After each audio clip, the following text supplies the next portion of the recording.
Terima kasih kepada Dia dan juga Nazri, dan dengan perkongsian itu tadi kita kembali ke studio untuk mendalami sedikit pengisian sambutan Aidilfitri Madani 2025 peringkat negeri Kelantan. Dan bersama saya di studio Encik Muhammad Azman Muhammad Arifin, Setiausaha Bahagian Kanan Pengurusan Kementerian Sumber Asli dan Kelestarian Alam Malaysia atau NRES, yang merupakan kementerian yang dipertanggungjawabkan untuk menjadi penganjur bersama untuk Rumah Terbuka Aidilfitri Madani kali ini. Jadi mukadimahnya kita ingin bertanya tentang objektif penganjuran. Apakah tujuan sebenarnya dianjurkan sambutan ini di Pantai Timur? Silakan. Okay. Assalamualaikum warahmatullahi wabarakatuh. Dan terima kasih kepada RTM atas slot ini. Okey, sebagaimana kita sedia maklum, Yang Berhormat Perdana Menteri lazimnya suka menyantuni rakyat untuk menyambut Hari Raya Aidilfitri. Jadi seperti tahun-tahun yang lalu, penganjuran Raya Madani ini dianjurkan bersama oleh Kerajaan Persekutuan dan juga Kerajaan Negeri sebagai tuan rumah. Untuk tahun ini, sambutan Aidilfitri Madani bagi peringkat negeri Kelantan telah diamanahkan kepada Kementerian Sumber Asli dan Kelestarian Alam untuk menganjurkannya bersama dengan Kerajaan Negeri Kelantan. Jadi majlis ini akan diadakan pada 12 hari bulan April, iaitu hari Sabtu ini, di Pantai Irama, Bacok, Kelantan. Majlis akan bermula seawal jam 9 pagi dan akan berlangsung sehingga 2 petang. Okey, objektif utama menganjurkan majlis ini adalah untuk memupuk perpaduan di kalangan rakyat Malaysia dan juga membolehkan pemimpin negara untuk sama-sama menyambut Hari Raya Aidilfitri bersama dengan rakyat jelata. Dengan penganjuran ini, bukan sahaja lebih ramai rakyat dapat menyambut Hari Raya bersama pemimpin-pemimpin negara, tetapi ia juga dapat mengeratkan hubungan antara rakyat dan pemimpin dan juga mengukuhkan perpaduan rakyat yang menjadi tunjang kekuatan Malaysia selama ini. Jadi dengan penganjuran pelbagai rumah terbuka Aidilfitri sepanjang bulan Syawal ini, sudah pasti kita ingin menjenguk sedikit apakah kelainan yang akan dibawa pada tahun ini dalam penganjuran di Pantai Timur dengan kerjasama yang erat di antara Kerajaan Persekutuan dan juga Kerajaan Negeri serta diselaraskan oleh Kementerian Peneraju NRES. Okey, kelainan yang akan dibawa adalah konsep Raya Madani Lestari. Raya Madani Lestari ini bermaksud kita menyambut Hari Raya dengan elemen perpaduan, iaitu kebersamaan, dan juga elemen kelestarian, iaitu mesra alam dan mengelakkan pembaziran.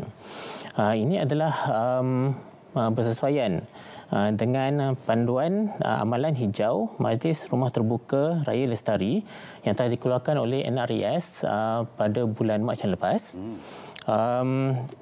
Panduan ini menekankan penggunaan alat-alat makan minum yang mesra alam dan mengelakkan daripada menggunakan plastik sekali guna.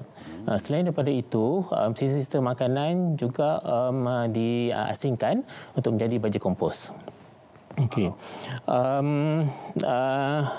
Dari segi menu makanan pula yang disediakan kepada para pengunjung nanti, kami menyediakan menu sukarmai, iaitu kambing golek. Sebanyak 100 ekor kambing disediakan untuk dihidangkan kepada para pengunjung. Ini bukan yang freeze, bukan yang sejuk beku. Ia akan dipanggang dan dihidangkan panas-panas kepada para pengunjung di lokasi. Okay. Selain daripada itu, kita juga ada menu tempatan, iaitu nasi kak wok dan nasi tumpang, dan menu tradisional hari raya, ketupat dan lemang. Tidak tinggalan juga kita mensajikan sate dan kuih mi tradisional. Dan sambil-sambil menjamu selera, para pengunjung akan dihiburkan oleh barisan artis tempatan Kelantan seperti Irwan Anwar, Adik Ryan dan kumpulan DK Barat Sirat Maharaja. Okey, jadi konsep majlis hari terbuka majlis ini adalah berkonsepkan hari terbuka, di mana kita mengenalkan kehadiran semua lapisan masyarakat tidak mengira bangsa, warna kulit, latar belakang, agama dan sebagainya, baik kanak-kanak, warga emas, anak yatim, semua dijemput hadir beramai bagi memeriahkan majlis terbuka Raya Lestari ini. Dan kita mensasarkan untuk menyantuni seramai 1,000 orang pengunjung pada hari tersebut. Jadi konsep ataupun panduan amalan hijau yang ditekankan sebentar tadi adalah mungkin pertama kali kita dengar di Malaysia, namun kita telah pun amalkan sedikit demi sedikit mengikut kemampuan masing-masing. Tetapi sekarang ini jika ingin dijadikan sebagai modus operandi utama dalam penganjuran rumah terbuka bergerak ke hadapan, apakah yang perlu ditekankan, apakah yang boleh kita sebagai rakyat yang bakal menghadiri rumah terbuka di seluruh negara praktikkan untuk membawa amalan hijau ni ke peringkat yang lebih tinggi? Okey.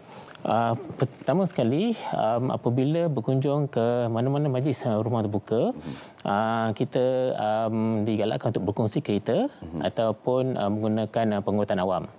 Ini adalah untuk mengurangkan pelepasan karbon ke alam sekitar.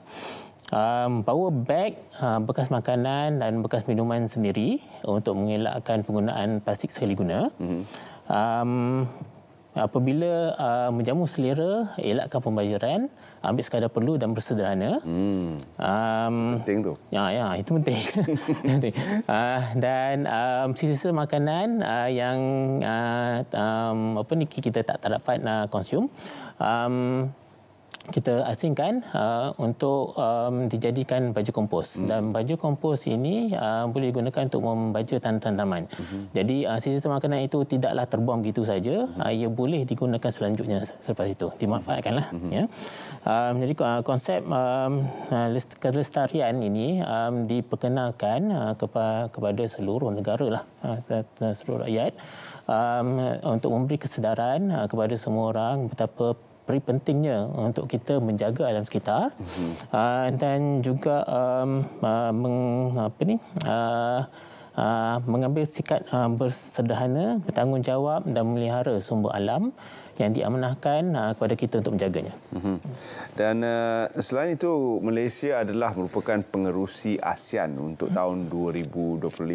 Bagaimanakah terjemahan kepengerusian Malaysia sebagai tuan rumah untuk penganjuran mesyuarat-mesyuarat ASEAN pada kali ini di dalam penganjuran majlis rumah terbuka ini nanti? Okey.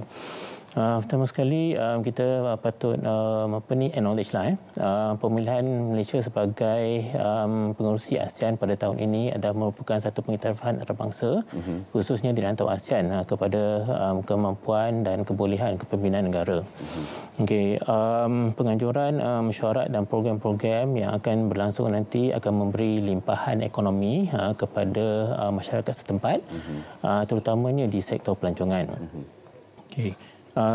Dengan penganjuran Raya Madani dan kepengerusian ASEAN, ia dapat memupuk perpaduan serantau dan menggalakkan kerjasama pembangunan sosioekonomi dalam kalangan negara ASEAN dan juga memberi peluang kepada Malaysia untuk memperkukuhkan peranan ASEAN sebagai sebuah komuniti yang bertanggungjawab terhadap alam sekitar.